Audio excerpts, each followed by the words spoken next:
everybody, welcome to the Hamakua Homestead. My name is Tiffany and today we are canning up some apple pie filling.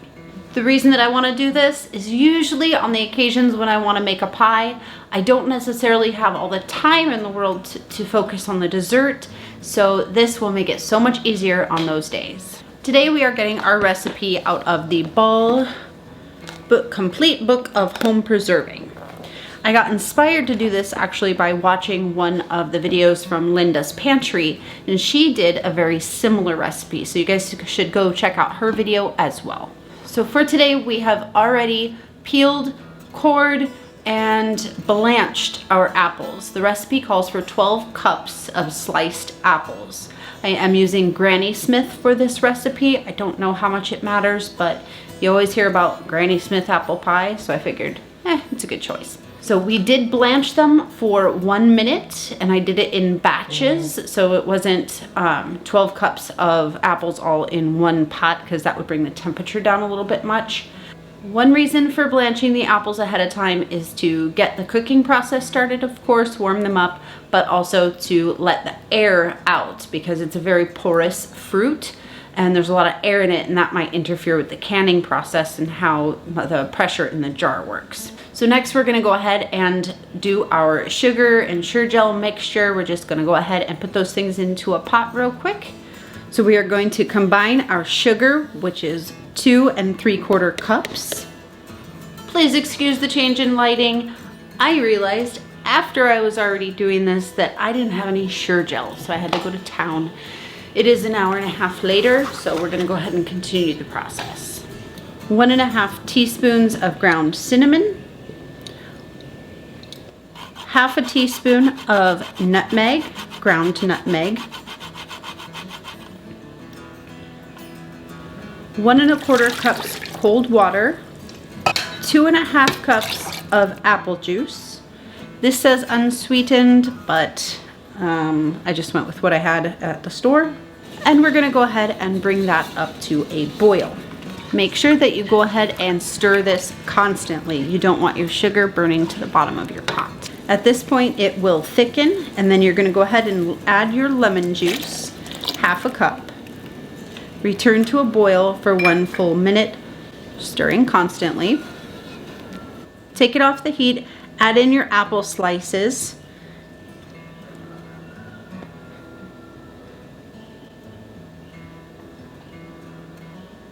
Keep the apple slices and the mixture in until the apples are hot.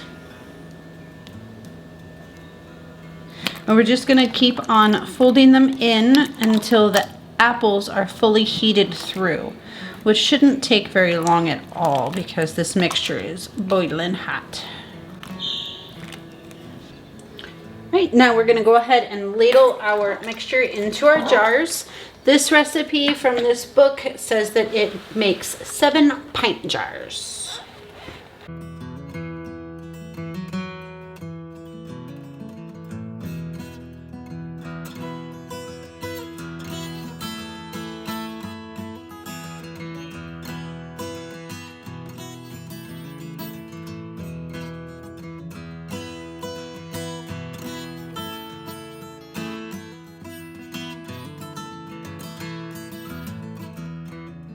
Okay, we have our 7 jars filled up with our apples, and we are going for 1 inch headspace. So I'm going to fill the rest of them up to that 1 inch with the liquid, and we might have enough of the liquid and the apples for an 1/8 jar. I'm not sure.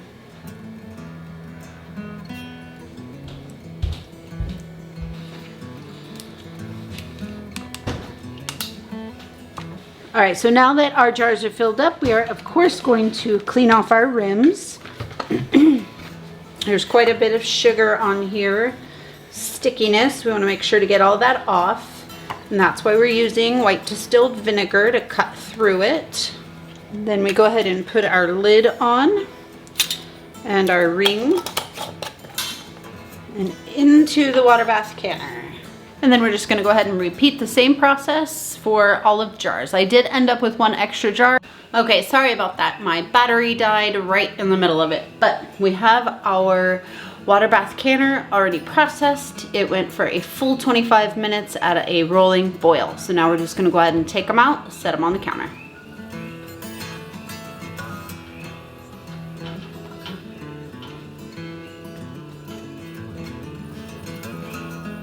Okay, well, they look fantastic. I'm super excited. So these ones we can either make a pie with it, or we can make like stuffed danishes. We could put it on top of whatever we want, any kind of a sweet appley dessert. I hope that this encourages you guys to go ahead and give it a try and put this up on your pantry shelf. Thank you so much for joining me today on the Hamakua Homestead. I'll see you again soon.